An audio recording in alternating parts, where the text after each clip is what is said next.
Salam sehat, Sobat Sehat. Hari ini adalah hari yang sangat istimewa buat kita karena untuk kali pertama kita kedatangan tamu yang luar biasa. Beliau seorang spesialis andrologis.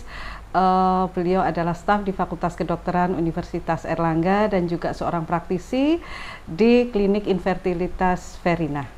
Selamat malam, Dr. Agustinus. Selamat malam, Bu Dian. Apa kabar, Dok? Baik. Selamat ya, Dok, ya, atas kelahiran putra pertamanya nih. Terima kasih. Iya, ini Dok, Sobat Sehat tentunya ingin tahu ya, Dok, ya, spesialisasi andrologi itu seperti apa ya, Dok, ya? Mungkin bisa dijelaskan sedikit aja, Dok. Oh iya, baik. Terima kasih.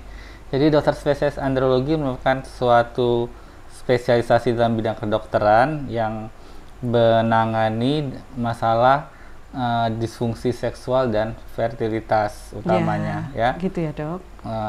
Tetapi ada juga lapangan yang lain seperti KB pria, ya, penuaan pada pria. Jadi intinya sih sebenarnya pada gangguan fungsi pada sistem reproduksi laki-laki. Oh, gangguan fungsi sistem reproduksi laki-laki ya, Dok. Ya. Tadi disebutkan di awal ada disfungsi ereksi juga ya, Dok, ya? Iya, disfungsi seksual. Disfungsi seksual ya, Dok, ya. Ya, ini kayaknya menarik banget ya, Dok, ya.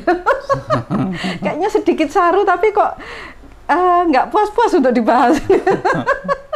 Apalagi banyak sekali berseliweran dia informasi di kita ini tentang mitos atau fakta ya, seperti itu, Dok, ya.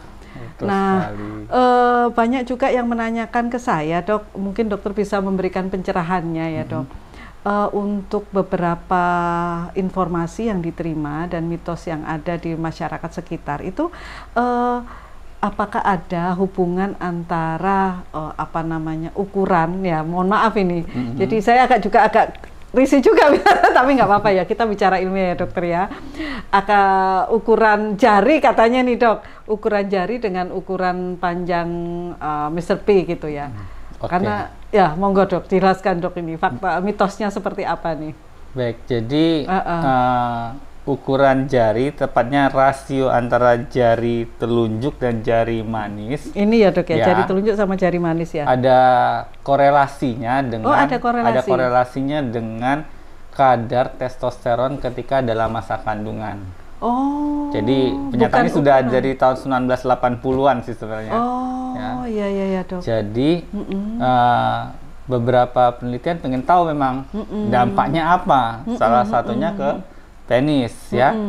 Di penis itu ada penelitian yang paling besar itu dari Korea, tahun 2011 oleh Choi dan teman-temannya.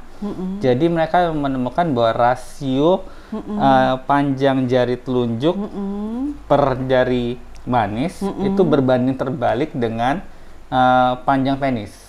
Berarti bedanya semakin panjang, bedanya semakin besar, rasionya. Jadi semakin panjang yang jari manis ya, itu berkorelasi dengan panjang penis. Oh, gitu ya. Tetapi harus diingat bahwa penelitian itu ada penelitian di ras Korea, belum di ras Indonesia. Dan juga mereka tidak membuat suatu prediktor bahwa kalau rasio sekian panjang penisnya sekian, belum bisa dibuktikan seperti itu. Gitu. Tetapi ada hubungan. Ada hubungan. Ya, selain itu juga sebenarnya masalah kadar testosteron di dalam kandungan itu juga berhubungan dengan perilaku, ya, dengan otak, preferensi seksual dan sebagainya. Ada juga yang berusaha meneliti hubungan dengan fertilitasnya, tetapi memang yang penelitian yang besar ya ini, yang rasio jari kedua dengan jari 4 keempat ya, Dok, berhubungan dengan panjang penis. Oh, gitu. Ya. Yang lain lagi kalau dulu tahun 1980-an arahnya mereka hanya bilang ini karena faktor testosteron di dalam kandungan. Tetapi di 2014 melalui studi hewan di Cina kalau nggak salah ya, mereka menemukan bahwa yang mempengaruhi rasio ini adalah selain testosteron juga estradiol dan juga sensitivitas dari reseptor androgennya. Tambah lebih dalam lagi ya, Dok, lebih dalam lagi ilmunya sekarang. Gitu. Tapi kalau di Jawa itu ada ini katanya jari jempol ya, Dok, ya. Pernah dengar nggak? Pernah dengar, Bu? Iya, pernah dengar. Barusan. Barusan ini. Iya, Bu, betul. Barusan saya dengarnya. Ada yang jempol, terus ada yang hubungannya sama diameter juga enggak ya, Dok? Cuman panjang aja ya, Dok, kalau ya? sampai sekarang saya belum mendengar itu. Ya, mudah-mudahan nanti ada beberapa orang dari kita yang mau meliti ini lebih jadi kita bisa lebih bisa mengungkapkan fakta dengan cuma mitos aja. Gitu ya, Dok, ya. Ternyata memang benar ada hubungan antara jari kedua dan jari keempat. Tapi itu pembuktiannya di ras di Korea ya, Dok, ya. Iya. Hubungan jari kedua dan keempat ada, Bu, di tangan. Sama di tangan. Nyatunya di sini ya. Kan sering rasio jari kedua dan keempat ya, Dok, berhubungan terbalik dengan panjang penis. Gitu. Tetapi itu penelitiannya di ras Korea. Jadi perlu dibuktikan lagi untuk ras kita ya, Dok. Iya, belum tentu di ras kita sama hasilnya, kita nggak tahu ya. Kayaknya menarik untuk diteliti nanti, Dok. Mudah-mudahan kita teliti nanti ya. Nah, ngomong-ngomong, Dok, kadang-kadang orang itu melihat ukuran itu sebagai sebuah jaminan untuk kepuasan. Nah, seperti itu, Dok. Menurut dokter seperti apa, Dok? Kepuasan malah apa nih maksudnya? Iya, kadang-kadang karena saya melihat banyak sekali orang di iklan-iklan itu cara memperpanjang, cara memperbesar dan sebagainya. Rata-rata berapa sih, Dok, sebenarnya yang normal? Oke, jadi kalau kita tanya dulu, lebih operasional ya pertanyaan tadi ya. Iya. Jadi kalau kita tanya berapa panjang normal, sebenarnya kalau untuk ras Indonesia nggak ada ya. Tapi penelitian besarnya mengatakan panjang penis itu ada beberapa parameter ya. Yang pertama panjang penis ketika flaksid. Flaksid itu waktu loyo, tidak ereksi. Itu sekitar bangun tidur mungkin ya, Dok, ya. Enggak. Bangun tidur malah enggak ya, maaf ya. Pada waktu tidak ereksi. Pada waktu tidak ereksi sekitar 9 cm ya. 9 cm berapa gitu. Ketika ereksi sekitar 13,12 cm plus minus 1 cm sekian lah gitu ya. Kalau dia pas yang umumnya kita kerjakan oleh dokter adalah panjang penis saat dia flaksid tapi ditarik stretch penis length ya. Itu sekitar 13,24 cm plus minus. Oh gitu. Ya. Lalu juga ada parameter lain misalnya lingkar penis. Diameter gitu ya maksudnya, Dok? Bukan diameter, kalau diameter susah ngukurnya. Ya. Lingkarnya. Lingkarnya ya, Dok. Lingkarnya. Sekitar 9 cm ya 9 cm. Ada kalau dia ereksi sekitar 11. Gitu. Lingkarnya gitu, nah, Dok, ya. Kalau masalah ukuran dengan kepuasan, memang mungkin ada orang yang merasa kalau kecil nggak pede gitu ya. Tapi pendapat masyarakat masalah ukuran itu pernah ada penelitiannya, ternyata orang-orang yang ingin membesarkan penisnya karena nggak pede ini ternyata 80%, 85% bahkan itu normal-normal aja. Jadi hanya perasaan aja, psikologis aja ya, Dok, ya? Psikologis aja, perasaan aja, dan mungkin kena hoax-hoax mitos-mitos tadi ya. Saking santernya iklan juga. Betul. Ada apa, Mak Erot itu ya, Dok? Sudah almarhum, jangan dipanggil lagi. Cucunya kan? Ada cucunya lagi sekarang ya. Ada cucu Mak Erot. Nah, terus mungkin juga bisa dijelaskan, Dok, apa ada hubungan antara usia dengan ukuran, karena mitosnya kalau semakin tua kan semakin mengecil, seperti itu, Dok. Jadi ada beberapa pendapat masalah ini. Kalau dari proses penuaan memang aliran darah ke seluruh organ ya, termasuk penis tentu berkurang, aliran darahnya berkurang ya.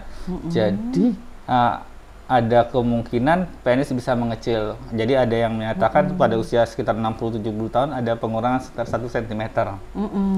Tetapi apakah yang dirasakan oleh pasien seperti itu semua? Ternyata belum tentu. Karena kadang-kadang pasien merasa penisnya lebih kecil karena lemak perut. Lemak perutnya menutupin, jadi kesannya jadi lebih kecil lagi. Istilahnya apa ya? Sembunyi penisnya oleh lemaknya. Ya? Ada pengaruhnya ya, semakin buncit maka semakin sembunyi gitu ya, Dok, ya? Iya, Dok. Tapi ada satu penelitian, penelitiannya cross-seksional itu gimana ya maksudnya? Kita tidak mengikuti orang ya, kita nggak, misalnya saya usia segini panjangnya berapa gitu diikutin, untuk kohort namanya ya. Kohortnya enggak. Kalau cross seksional ternyata ada satu penelitian ya, penis yang tua lebih panjang malahan. Jadi belum tentu. Oh, jadi ya, tidak berkorelasi antara usia. Bukan tidak berkorelasi, tetapi pada penelitian tertentu malahan lebih panjang aja gitu, nggak ada masalah ya. Gitu. Yang penting mungkin ya lemak perut tadi yang lebih utamanya. Ya. Gitu ya dok ya. Terus kemudian gini dok, sekarang ini kan ojol ya, Grab dan sebagainya, ojek online. Ojek online. Ya. Motor kan di mana-mana. Saya pernah mendengar ada seorang ojek online itu cerita gitu ya. Katanya dia kalau pada saat mengemudikan motornya dia sering itunya kesemutan gitu dok. Itu gimana dok? Itu apakah ada efek nanti untuk fertilitas dan sebagainya seperti apa ya dok ya? Itu penile numbness apa ya istilah bahasa Inggrisnya? Kesemutan kali ya. Kesemutan penis. Keringgingin dok kalau gitu. Ya. Jadi ada beberapa faktor, salah satunya memang penekanan pada dasar panggul ya. Gitu. Penekanan pada dasar panggul bisa menyebabkan suatu penekanan pada saraf dasar panggul maupun mengurangi aliran darah pada dasar panggul ya.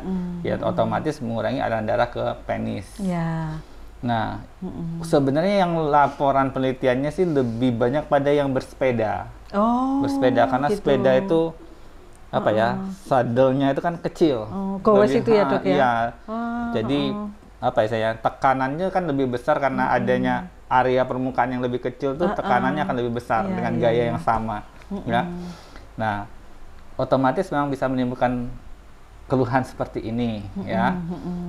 Keluhan ini bisa bersifat temporer biasanya ya. Jadi kalau sudah berhenti nanti bisa pulih. Tapi selain itu patut dipertimbangkan juga kalau ada pasien yang mengeluh seperti itu ya, penisnya merasa kesemutan ya. Patut dipikirkan penyakit lain misalnya kencing manis ya, atau mungkin ada pernah trauma penis ya, jadi ada kerusakan saraf di sana ya, ataupun penyakit saraf yang lain ya. Jadi tetap harus sebaiknya datang ke dokter biar diperiksa lebih lanjut biar lebih pasti penyebabnya. Gitu. Terus atau selain dari tadi gowes tadi dok, apakah ada aktivitas lain yang bisa mempengaruhi dok? Mempengaruhi apa namanya? Mempengaruhi ukuran, mempengaruhi staminanya atau seperti apa dok? Stamina seluruhnya atau penis ini? Penisnya aja dok. Penisnya. Oke. Baik. Sebenarnya penis itu salah satu indikator kesehatan seorang laki-laki ya. Kita tahu bahwa diameter dari pembuluh darah penis itu lebih kecil dari pembuluh darah koroner. Ya. Halus banget berarti ya, dok ya. Jadi bila ada masalah di penis sebenarnya kita harus memikirkan masalah-masalah yang lain di jantung dan sebagainya ya. Nah, otomatis perlu kita balik juga kalau kamu mau penisnya sehat, badanmu harus sehat secara utuh gitu ya. Jadi apa? Pola hidup yang sehat, makan yang baik, aktivitas yang baik, istirahat yang cukup. Saya rasa itu aja sih. Kalau ada keluhan, silakan ke dokter biar kita cari masalahnya. Segera. Jadi gitu ya dok ya. Banyak sekali ilmunya dok, rasanya kok nggak habis-habis ini. Ini Sobat Sehat, Dr. Agustinus ini sangat aktif ya. Beliau ada 2 buah buku hasil karyanya ya dok ya. Ini Biologi Reproduksi Pria dan ini buku ajar analisis semen. Nah, sebelum kita akhiri, barangkali Dr. Agustinus punya tips-tips tertentu untuk para sobat sehat semua, bagaimana menjaga atau seperti apalah dok sesuai dengan keahlian dokter. Baik, ya tentunya pesan saya untuk semua sobat sehat agar selalu menjaga kesehatannya dengan pola hidup yang sehat, dan jangan lupa kita lagi masa pandemi ya, kita harus social distancing, pakai masker, ini juga ikuti program-program pemerintah. Bila nanti vaksinasi ya kita harus, kalau kita diminta vaksinasi ya kita harus ikutin semua program pemerintah. Oke, makasih banyak Dokter Agustinus. Sama-sama. Jangan kapok ya dok, nanti barangkali banyak sekali pertanyaan, nanti saya pasti akan mengundang di sesi berikutnya. Siap, Ibu. Terima kasih banyak, dan hari ini luar biasa pencerahan dari Dokter Agustinus tentang mitos atau fakta tentang kejantanan seorang pria yang berhubungan dengan ukuran. Nah Sobat Sehat, demikian dari saya, semoga banyak manfaat. Salam sehat. Sobat Sehat, jangan lupa like bagi yang suka channel ini. Jangan lupa komen untuk yang ada komentar tentang kesehatan. Dan share agar semua orang bisa menjadi sehat. Subscribe agar channel ini bisa lebih sehat dan berkembang.